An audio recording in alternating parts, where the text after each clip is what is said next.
Dragi moji sedmaci, danas ćemo ubrzo proći kroz pripremu za test koju ste vi radili, a koju ste prethodno okačili na Google Drive-u. Dakle, sada ću obrazložiti odgovore na pitanja koje ste vi imali prilike da radite na prethodnim časovima. Prva priprema koja je pred nama jeste priprema broj 1, to su gramatički logički subjekat i pravi i nepravi objekat. Prvi primjer je bio Nikolu boli svuda. Dakle, postavljamo pitanje koga je bolelo, dakle, ko je trpilac radnje.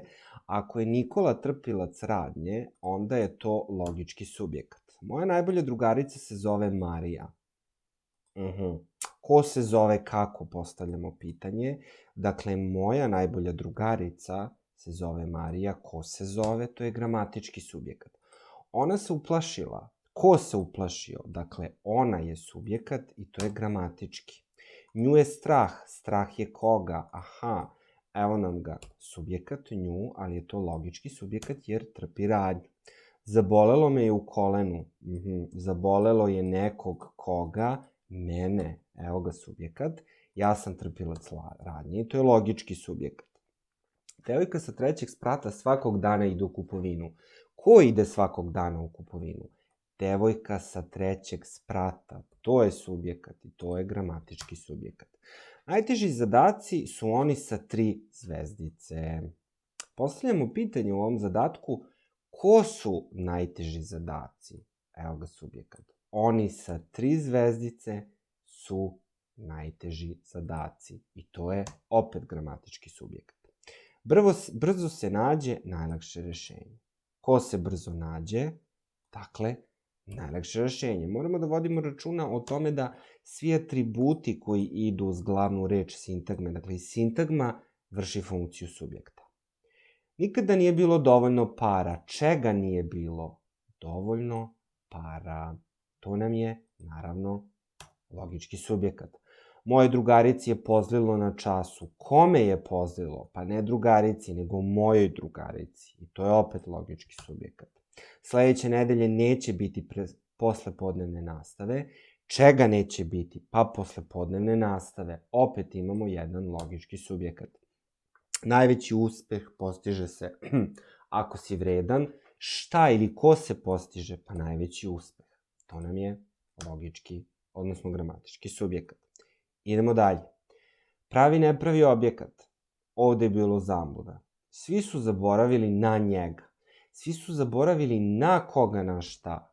To jeste akuzativ, ali pošto je bez predloga, odnosno sa predlogom, to mora biti nepravi objekat, ne može biti pravi objekat. Isto važi i za drugu rečenicu. Upakujem poklon za drugaricu. Odnosno, potrudio sam se da upakujem poklon za drugaricu, to bi bio nepravi objekat, mada smo ovde imali još jedan objekat, a to je poklon, pravi objekat. S druge strane, poklon za drugaricu se može smatrati takođe sve zajedno pravim objektom, ali ovde je bilo poenta shvatiti za plus drugaricu. Kad je već reč o tome, pogledat ću, Marija se naljutila na mene. Isti primer imamo. Na koga, na šta? Dakle, to je nepravi objekat. Možeš li mi dati vode? Možeš li mi dati vodu? Dakle, ovo je pravi objekat zato što ga menjamo akuzativom bez predloga. Uvek iz fizičkog dobijem najbolju ocenu. Ma šta ja dobijem? Pa dobijem najbolju ocenu. Dakle, pravi objekat. Koga šta? Svi su i dalje razmišljali o ekskurziji. Razmišljali su o kome, o čemu. Mora biti nepravi objekat. Najbolje kolače sprema moja mama. Znači, moja mama je subjekat, a ona sprema koga šta? Najbolje kolače. Pravi objekat. Nevena je mahala svojim drugaricama. Kome je to Nevena mahala svojim drugaricama? I to mora biti nepravi objekat. Učiteljica je svima poručila da se ne brinu. Kome je poručila? Svima. Dakle, nepravi objekat.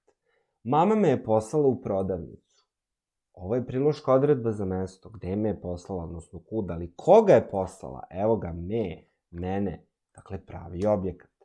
Kupila sam prelepu knjigu u knjižari. A šta sam ja to kupila? Kupila sam koga šta? Prelepu knjigu. To je pravi objekat. Prejeo sam se torte. Ma čega sam se prejeo? To mora biti nepravi objekat jer je u genitivu. Oprosti mi na gluposti. Oprosti meni. Kome treba da oprostim? Meni. Nepravi objekat. Ljute me nebitne stvari. Ko ljuti koga? Nebitne stvari ljute mene. Pravi objekat. Često pomislim na baku i deku sa sela. Ja pomišljam na koga? Pa pomišljam na baku i deku koji žive na selu. Dakle, to je cela jedna sintagma i to je pravi objekat. Konačno, uzeo bih slatkiša za kasnije je priloška odredba za vreme, dakle, objekat je slatkiša, ali pošto ga menjamo akuzativom, uzeo bih slatkiše, to je pravi objekat. Toliko za pripremu broj 1.